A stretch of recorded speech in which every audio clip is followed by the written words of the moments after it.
quelle était la qualité de ce Bassam Assadé? C'est qu'il a réussi à réunir toutes les différentes fractions, inclus le Hamas et le djihad islamique, et les réunir en un seul groupe et à activer en une seule direction. Nous avons le plaisir de retrouver le colonel de réserve, Meir Dahan. Bonjour Meir, Boker Tov. Alors, nous avons bien besoin de votre éclairage pour mieux comprendre ce qui se passe depuis un peu plus de 24 heures, depuis 36 heures. Donc, depuis l'arrestation par les unités d'élite de l'armée israélienne et du Mishmar HaGvul, des gardes-frontières, de Bassam Asadi, qui est apparemment un gros poisson du côté du djihad islamique. Et apparemment, c'est le chef du djihad islamique en Samarie, de Samarie.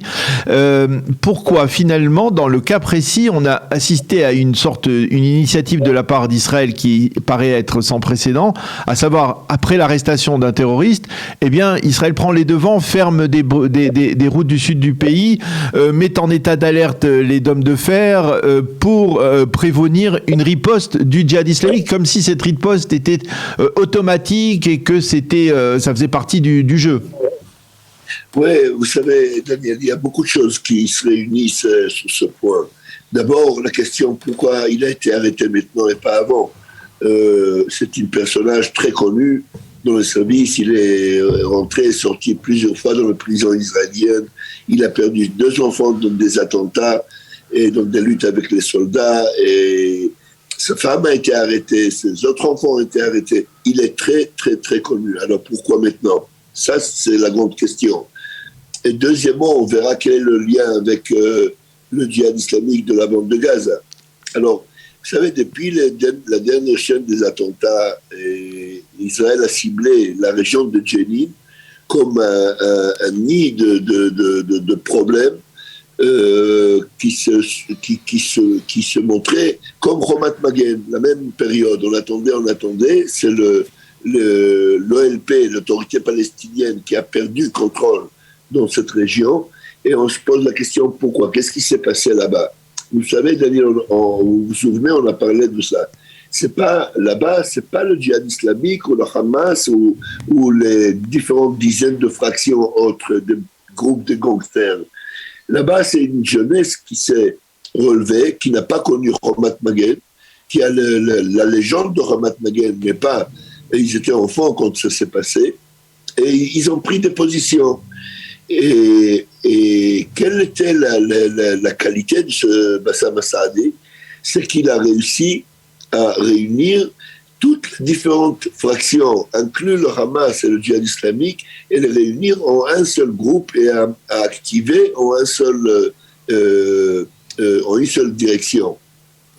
Vous savez, Israël bénéficie beaucoup de complexes qu'il y a entre différentes fractions palestiniennes. Ils luttent entre eux d'une façon très sauvage et très cruelle. Ils se tuent entre eux et ils se battent entre eux tout le temps, sans arrêt, ce qui fait bénéficier les services secrets israéliens. Ils sont très occupés et ça nous fournit beaucoup de renseignements par différentes raisons, différents intérêts. Mais là, du coup, on a un personnage qui a une personnalité assez forte apparemment, et qui réussit à réunir toutes les fractions en une seule activité. Ça, c'est très dangereux. On attendait voir combien de temps ça va durer.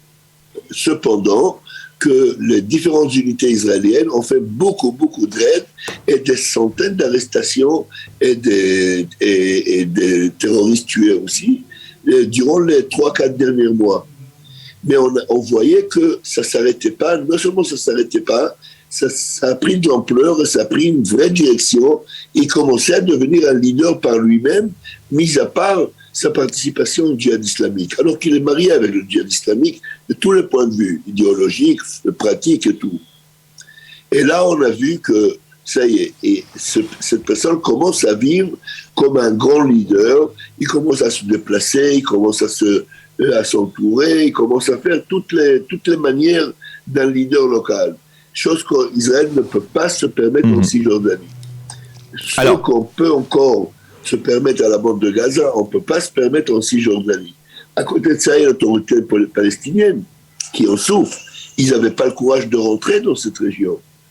Donc tout ça ensemble a fait que Israël a pris une décision très très de fond, et c'est d'arrêter ce personnage. D'ailleurs, autour de lui, cette même nuit, il y a eu plus de 50 personnes arrêtées avec lui. Et on n'en parle pas, mais c'est des gens qui font partie de postes très importants dans cette nouvelle organisation. Si vous voulez, Daniel, on a vu la naissance d'une nouvelle organisation palestinienne devant nos yeux. C'est d'où vient cette décision d'arrêter. D'ailleurs, tout ce que je viens de dire maintenant fait un lien avec la réaction de djihad possible, de djihad islamique à la bande de Gaza, parce qu'eux aussi, ils se trouvent avec, excusez-moi le mot, mais avec les pantalons en bas.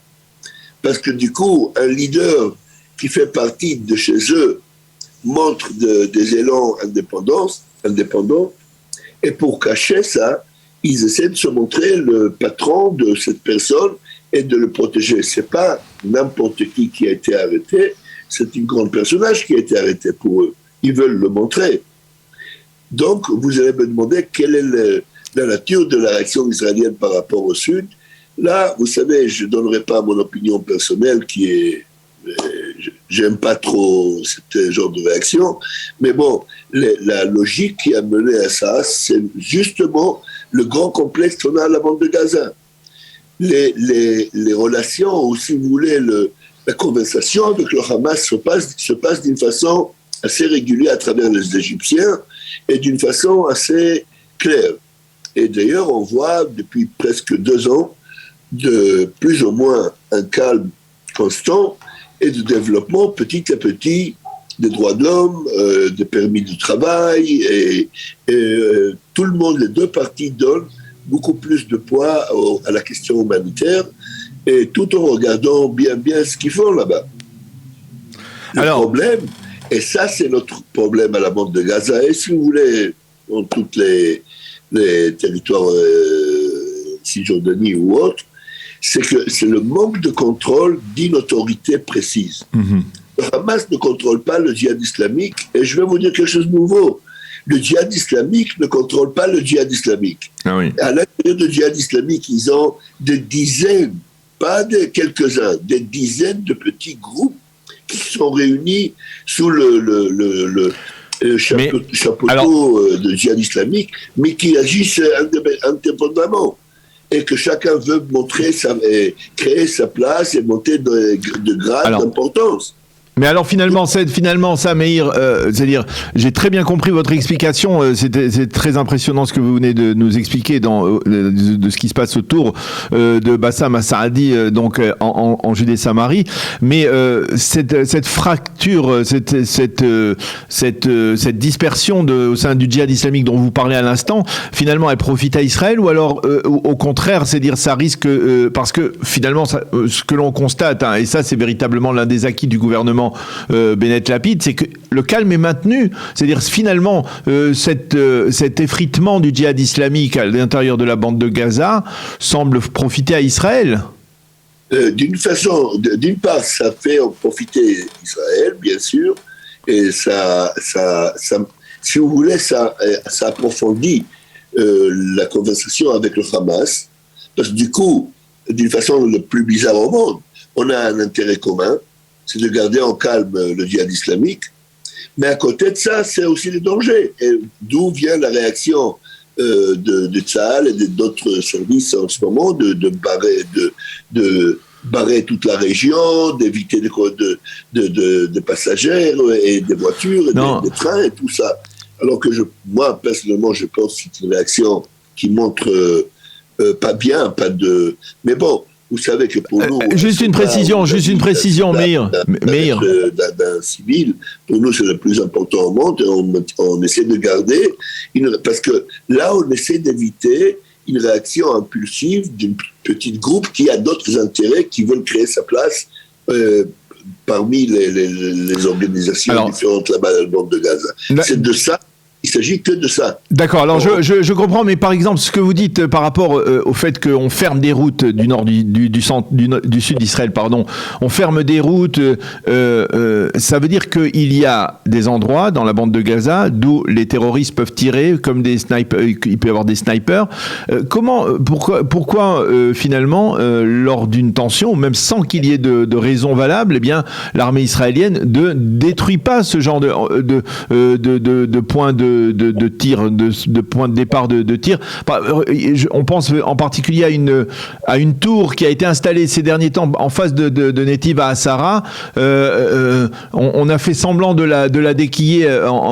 Elle n'a pas été. Elle existe toujours. Pourquoi finalement, et les gens de Netiv HaHasara le disent, ils se disent menacés par cette tour. N'importe quel sniper palestinien peut tirer à partir de là vers Netiv HaHasara. Pourquoi finalement il n'y a pas là-dessus, on ne prend pas les devants et on ne démolit pas ce genre de menaces? Daniel, vous allez finir par comprendre qu'il y a la bande de Gaza là-bas. Ouais. Oui. Alors, vous avez tout à fait raison, 100% raison. Ce risque existe tous les jours, 24 heures sur 24.